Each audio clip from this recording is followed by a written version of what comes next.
Hello everyone. मैं हूँ प्रिया और आज का हमारा टॉपिक है एनाटॉमी ऑफ स्पार्क जॉब। यानी कि इस वीडियो में हम लोग स्पार्क के कोड एग्जीक्यूशन के फुल लाइफ साइकिल को देखेंगे। आइए स्टार्ट करते हैं।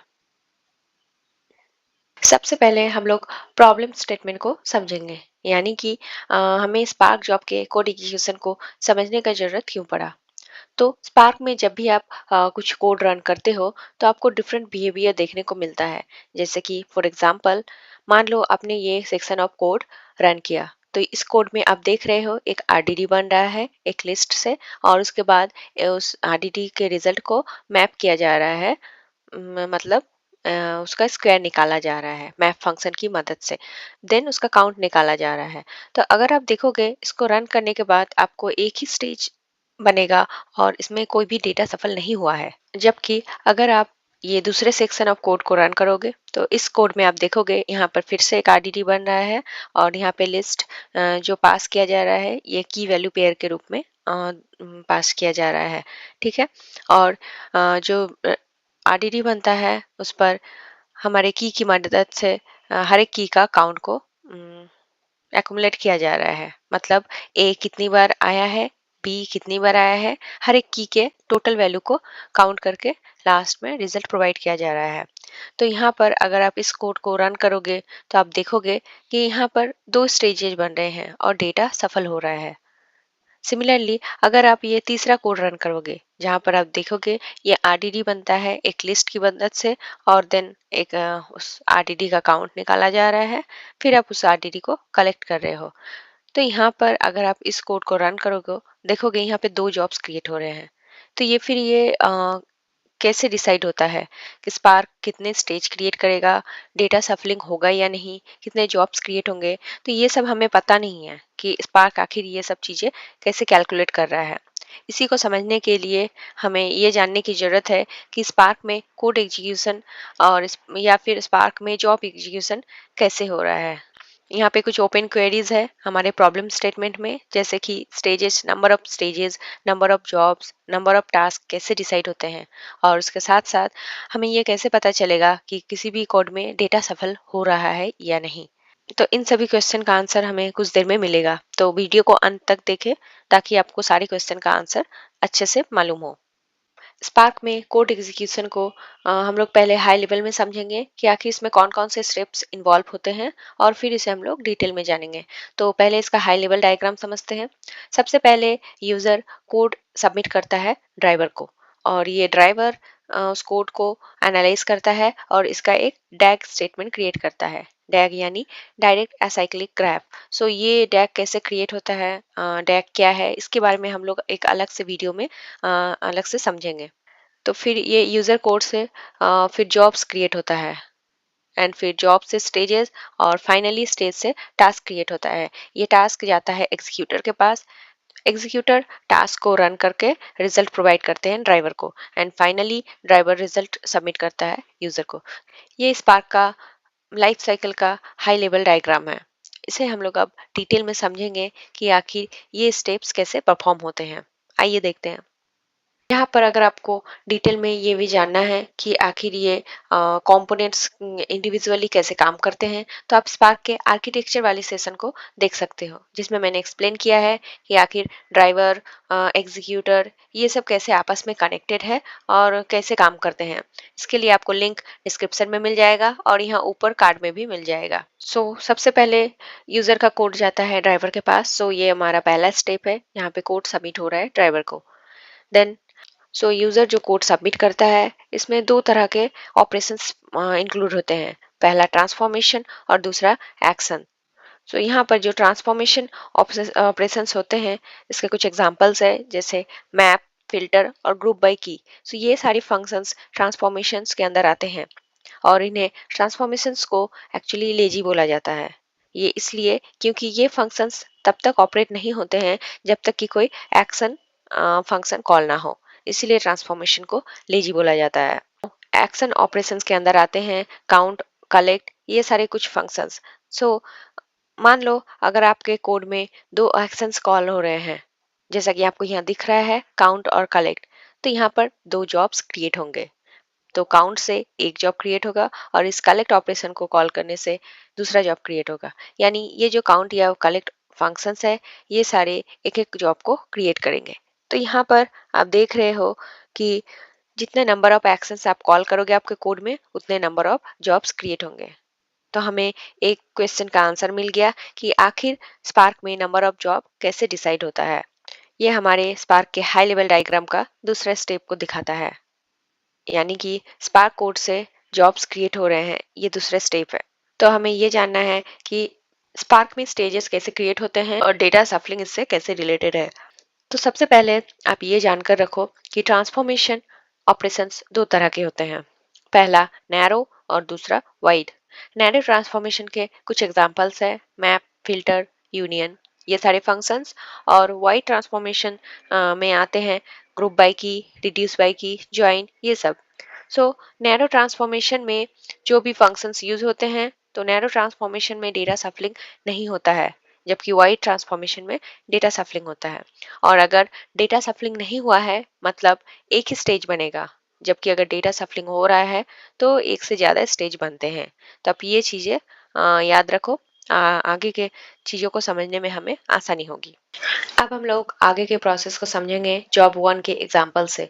जॉब वन जहाँ पे हमें फाइनली काउंट ऑपरेशन परफॉर्म करना है, यानी कि काउंट एक्शन कॉल होगा। ठीक है। सो जब कोड में आपका मैप फंक्शन यूज हो, मतलब ये नैरो ट्रांसफॉर्मेशन है। और नैरो ट्रांसफॉर्मेशन यानी कि जिसमें डेटा सफलिंग नहीं होता है, इसीलिए इसमें कितने स्टेज क्रिएट होंगे? एक।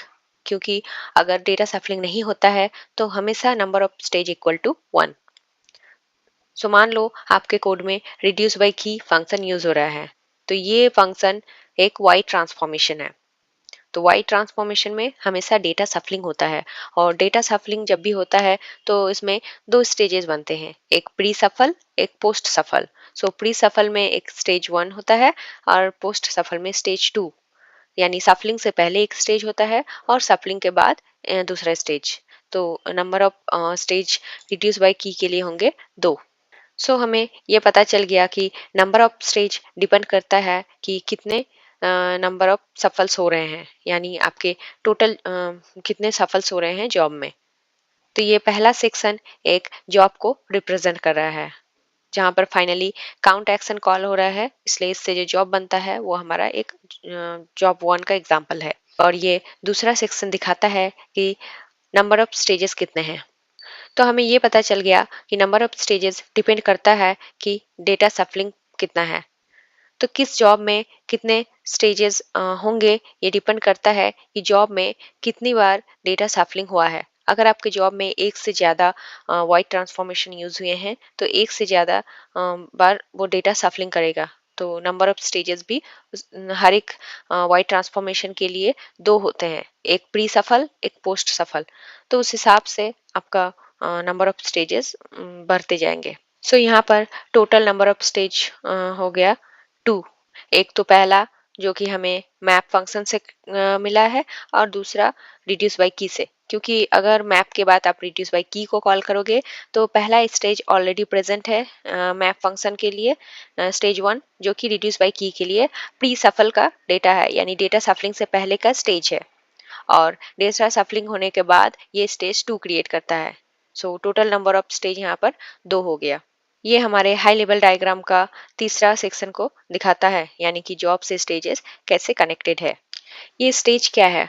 सो स्टेज रिप्रेजेंट करता है सेट ऑफ टास्क को, जिनको एग्जीक्यूट करने के लिए डेटा सफलिंग का जरूरत नहीं होता है, और हर एक पार्टीशन का डेटा उसी पार्टीशन में ट्रांसफॉर्म हो जाता है।